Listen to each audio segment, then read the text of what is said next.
ٹھیک ہے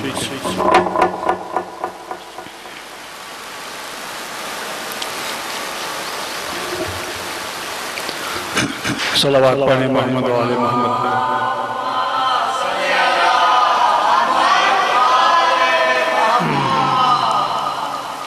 میں انتہائی معذرت کے ساتھ یہ گزارش کرتا ہوں کہ آج سے 100 سال پہلے کی بات ہے، امریکی صدر ایرون واشنگٹن 8 بجے اپنے دفتر میں آیا۔ اس کا سیکرٹری جو تھا وہ ٹھیک 8:01 پر اپنے دفتر میں آیا۔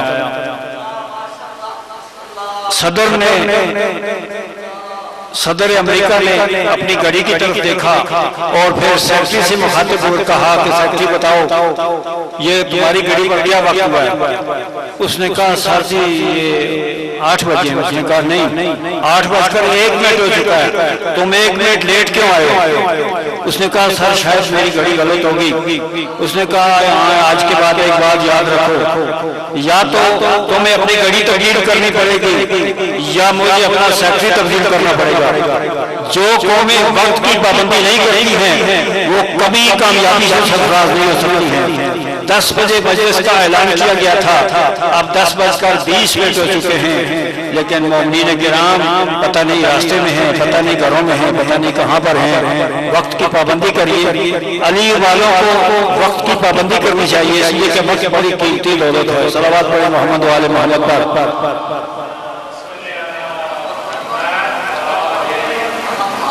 اب اس مجلس عزا کا جو مجلس ایصال ثواب ہے، سید اظہر عباس نقوی صاحب جو اور ان کے بھائی برادران اور اہل خاندان جو اس مجلس کا اہتمام کر رہے ہیں، میری دعا ہے پروردگار عالم اس کا ثواب ان کے والدین، ان کے بزرگوں، ان کے آباء و اجداد کی خدمت میں پہنچائے اور ان کی توفیقات میں اضافہ فرمائے۔ ہمارے 2 جوان بچے سید علی حلی اور مظاہر عباس جو دنیا سے رخصت ہو چکے ہیں، ہمیں ان کو بڑا افسوس ہے۔ ہم ان کے ایصال ثواب کے لیے بھی سرکار محمد و آل محمد کی خدمت میں دعا گو ہیں، اور اس مجلس کا آغاز تلاوت قرآن پاک اور حدیث مبارکہ کے ساتھ سے ہو رہا ہے۔ صلوات پڑھیں محمد و آل محمد۔ اعوذ باللہ السمیع العلیم من الشیطان اللعین الرجیم، بسم اللہ الرحمن الرحیم، انا انزلناہ فی لیلۃ القدر وما ادراک ما لیلۃ القدر، لیلۃ القدر خیر من الف شہر، تنزل الملائکۃ والروح فیہا بإذن ربہم من کل امر، سلام ہی حتی مطلع الفجر، صدق اللہ العلی العظیم۔ اما بعد فاعوذ باللہ من الشیطان الرجیم، بسم اللہ الرحمن الرحیم۔ روی عن جابر بن عبداللہ الانصاری عن فاطمة الزہرا علیہ السلام بنت رسول اللہ صلی اللہ علیہ وآلہ قال سمعت فاطمة انہا قالت دخل علی ابی رسول اللہ فی بعض الایام فقال السلام علیک یا فاطمہ فقلت علیک السلام قال انی اجد فی بدنی ضعفا فقلت له اعوذ باللہ وطع من الضعف فقال یا فاطمہ ائتینی بالکساء الجمانی فغطینی به فاتیته بالکساء الجمانی فغطیت به وصرت انظر الیہ واذا وجهه يتلألأ كأنه البدر في ليلة تمام وكمال فما كانت إلا ساعة وإذا بولدي الحسن قد أقبل وقال السلام عليك يا أمه فقلت وعليك السلام يا قرة عيني وثمرة فؤادي فقال يا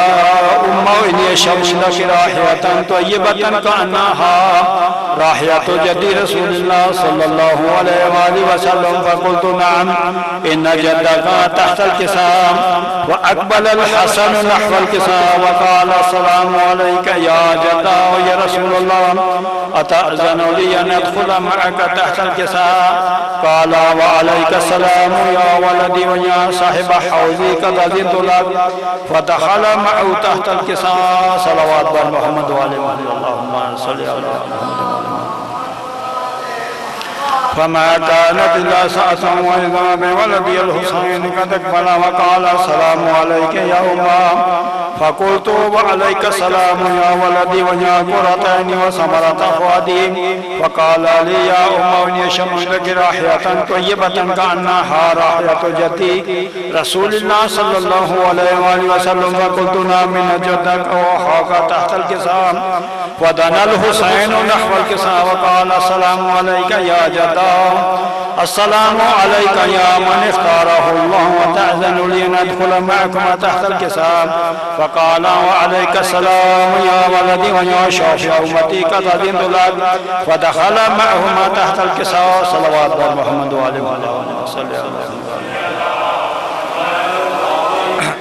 وأقبل عند ذلك أبا الحسن علي بن أبي طالب وقال السلام عليك يا بنت رسول الله. فقلت وعليك السلام يا أبا الحسن ويا أمير المؤمنين. فقال يا فاطمة إني شممت رائحة طيبة كأنها رائحة أخي وابن أمي رسول الله صلى الله عليه وآله. فقلت نعم هو ولديك تحت الكساء. فأقبل علي نحو الكساء وقال السلام عليك يا رسول الله أتأذن لي أن أكون معكم تحت الكساء؟ قال له وعليك السلام يا أخي ويا وصي وخليفتي وصاحب اللواء قد أذنت لك. ودخل علي تحت الكساء. صلوات بر محمد اللهم صل وسلم. ثم أتيت نحو الكساء وقلت السلام عليك يا أبا يا رسول الله أتأذن لي أن أكون معكم تحت الكساء؟ قال وعليك السلام يا بنتي ويا بذتي قد أذنت لك. فدخلت تحت الكساء. فلما اكتملنا جميعا تحت الكساء أخذ أبي رسول الله صلى الله عليه وآله بطرفي الكساء وأومأ بيده اليمنى إلى السماء وقال اللهم إن هؤلاء أهل بيتي وخاصتي وحامتي لحمهم لحمي ودمهم دمي يؤلمني ما يؤلمهم يحزنني ما يحزنهم.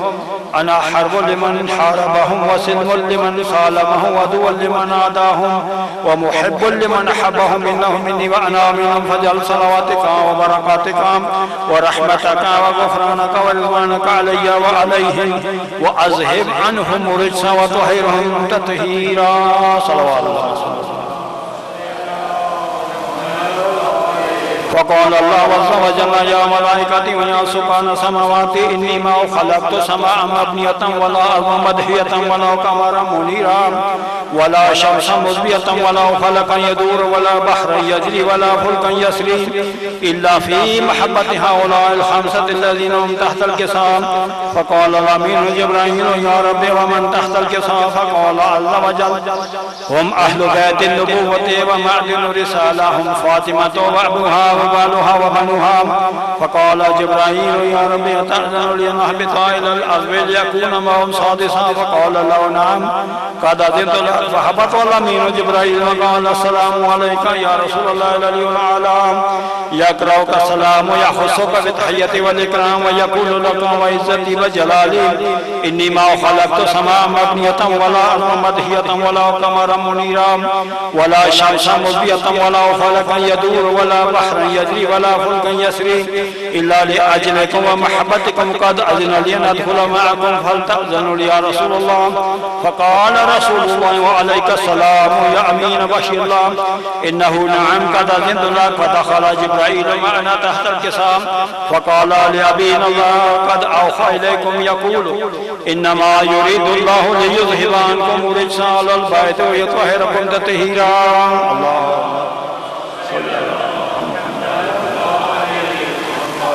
فقال علي عليه السلام لأبي يا رسول الله أخبرني ما لجلوسنا على تحت الكساء من الفضل عند الله. فقال النبي صلى الله عليه وآله والذي بعثني بالحق نبيا واصطفاني برسالات التي ما ذكر خبرنا هذا في محفل من محافل أهل الأرض وفيه جمع من شيعتنا ومحبينا إلا ونزلت عليهم الرحمة وخفت بهم الملائكة واستغفرت من أن يتفرقوا. فقال علي عليه السلام بذنب الله فوزنا وفاز شيعتنا ورب الكعبة. فقال أبي رسول الله صلى الله عليه وآله يا علي والذي بعثني بالحق نبيا واصطفاني برسالات نجيا ما ذكر خبرنا هذا في محفل من محافل أهل الأرض وفيه جمع من شيعتنا ومحبينا وفيه محموم إلا وفرج الله همه ولا مغموم إلا وكشف الله غمه ولا طالب حاجة إلا وقضى الله حاجته. فقال علي عليه السلام بذنب الله فزنا وسعدنا وكذلك شيعتنا فازوا وسعدوا في الدنيا والآخرة ورب الكعبة صلوات محمد اللهم صل على محمد وآل محمد اللهم صل على محمد وآل محمد اللهم صل على محمد وآل محمد. أما بعد فقد قال سبحانه وتعالى في كتابه المجيد وفرقانه الحميد وقوله الحق بسم الله الرحمن الرحيم ليس البر بأن تأتوا البيوت من ظهورها ولكن البر من اتقى وأتوا البيوت من أبوابها. وقال رسول الله صلى الله عليه وآله أنا مدينة العلم وعلي بابها فمن أراد العلم فليأت الباب صلوات محمد وآل محمد.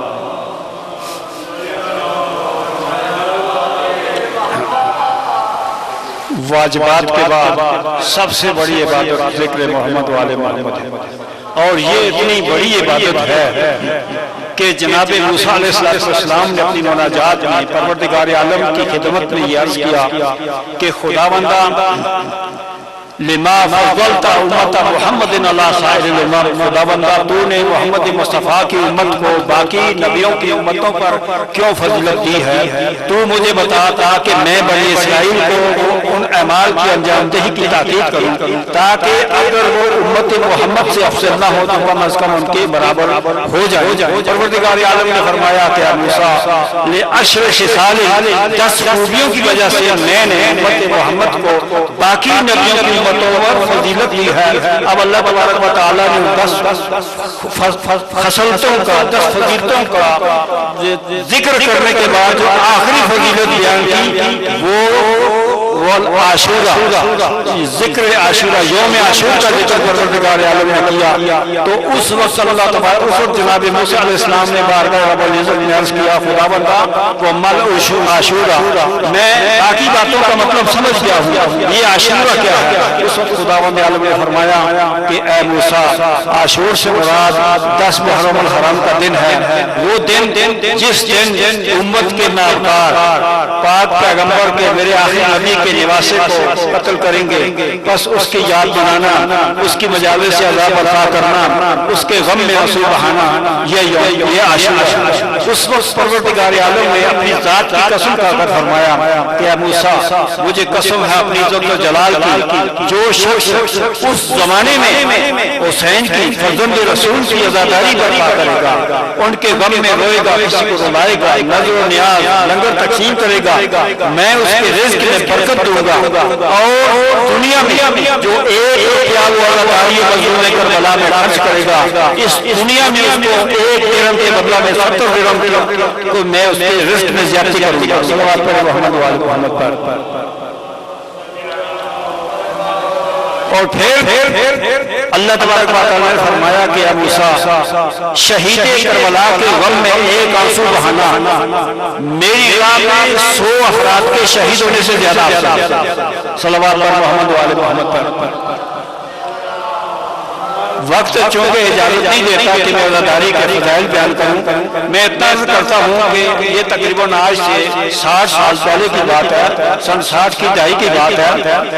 یہ راولپنڈی میں ایک چودھری صاحب رہتے تھے، چودھری سلطان نام تھا ان کا ایک واقعہ ذکر ملتا ہے۔ وہ بریلوی مسلک سے تعلق رکھتے تھے، اہل سنت والجماعت تھے، لیکن وہ زیارات کے لیے جایا کرتے تھے، ایران، عراق، شام، ہر جگہ جایا کرتے تھے، مجالس اعظام میں باقاعدہ شرکت کیا کرتے تھے اور لنگر امام حسین علیہ السلام میں حصہ لیا کرتے تھے۔ اور ایک بات میں پھر آپ کی خدمت میں عرض کروں کہ یہ جو آج کل یہ مطلب ہے کہ یہ سوشل میڈیا کا غلط استعمال ہو رہا ہے اور مسلمانوں کو آپس میں لڑانے کی کوشش کی جا رہی ہے۔ شیعہ اور سنی میں کوئی فرق نہیں ہے۔ لبنان کے ایک بہت بڑے عالم نے یہ کہا تھا کہ المسلمون کلہم سنیون و کلہم شیعہ، دنیا میں جتنے بھی مسلمان ہیں وہ سارے کے سارے سنی بھی ہیں، سارے کے سارے شیعہ بھی ہیں۔ سنی اس لیے ہیں کہ وہ کتاب خدا اور سنت رسول پر عمل کرتے ہیں، اور شیعہ اس لیے ہیں کہ وہ علی اور اولاد علی سے محبت رکھتے ہیں اور اپنی نمازوں میں ان پر درود بھیجتے ہیں۔ صلوات محمد علیہ۔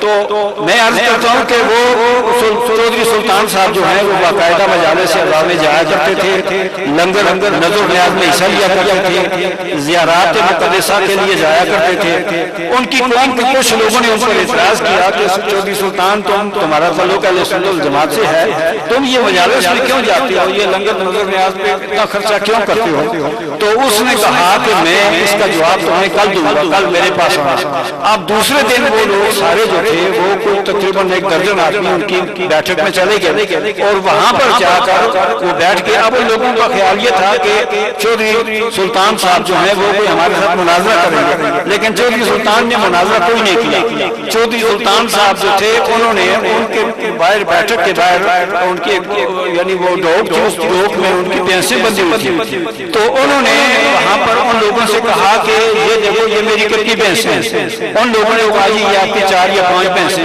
انہوں نے ان لوگوں سے پوچھا، وہ بڑے بڑے چودھری جتنے تھے وہ زمیندار لوگ تھے، وہ مال مویشی رکھتے تھے۔ انہوں نے کہا مجھے یہ بتایا یہ بھینس میں نے کتنے میں خریدی تھی؟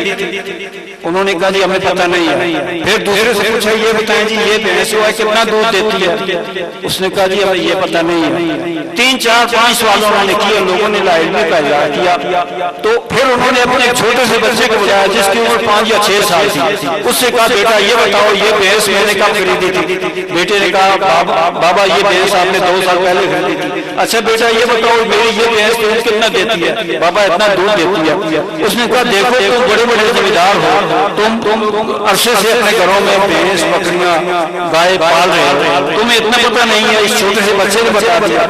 انہوں نے کہا چودھری صاحب یہ آپ کے گھر کا معاملہ ہے اور گھر کی باتوں کو گھر والے بہتر جانتے ہیں۔ تو اس نے کہا بس یہی راز ہے، اسی لیے میں مجالس عظام میں جاتا ہوں، اسی لیے میں سرکار محمد والے محمد کا دامن تھامتا ہوں۔ کیا تم نے جناب رسول خدا کا وہ فرمان نہیں سنا؟ جناب رسول خدا فرماتے ہیں حسین منی و انا من الحسین، حسین مجھ سے ہے اور میں حسین سے ہوں۔ کیا تم نے جناب رسول خدا کا وہ فرمان نہیں سنا؟ جناب رسول خدا فرماتے ہیں انا مدینہ العلم و علی بابها، میں علم نبوت کا شہر ہوں اور علی اس کا دروازہ ہے۔ تو اب چونکہ یہ دین ان کے گھر سے نکلا ہے، یہ دین کے معاہد وہ ہیں، دین کے بانی وہ ہیں، لہٰذا میں دین انہیں اس لیے حاصل کرتا ہوں کہ دین کی حقیقت انہی کے پاس ہے۔ صلوات محمد والے محمد۔ تو آل محمد کی حقائق کو سمجھنا، ان کے مراتب کو سمجھنا، ان کے مقام کو سمجھنا یہ اہل کا کام نہیں ہے، یہ بہت مشکل کام ہے ان کی معرفت حاصل کرنا، ان کے مقام کو سمجھنا۔ جناب بہلول والا نام آپ نے سنا ہوگا، اہل معرفت کو دانا کہتے ہیں اور بے معرفت انہیں دیوانہ کہتے ہیں۔ تو ایک مرتبہ وہ دریا کے کنارے بیٹھ کر وہ پیالہ ہاتھ میں لے ہوئے پیالے میں پانی پڑ رہے تھے، پانی پڑتے ہیں پھر نیچے اونڈیل دیتے ہیں، پھر پڑھتے ہیں پھر اونڈیل دیتے ہیں۔ ان کا ایک ساتھی ایک دوست پاس کھڑا تھا، اس نے کہا بہلول یہ کیا کر رہے ہو، کبھی پانی پیالے میں ڈالتے ہو کبھی پھر اونڈیل دیتے ہو؟ اس نے کہا یہی بات تو میں دنیا کو سمجھا رہا ہوں کہ جس طرح یہ سمندر کا پانی جو ہے یہ پیالے میں نہیں سمجھ سکتا، اسی طرح یہ چھوٹی عقل والے لوگوں کے ذہنوں میں علی نہیں سما سکتا۔ اتنا بڑا علی اتنی چھوٹی مخلوق کے چھوٹے ذہنوں میں نہیں سما سکتا۔ صلوات محمد والے۔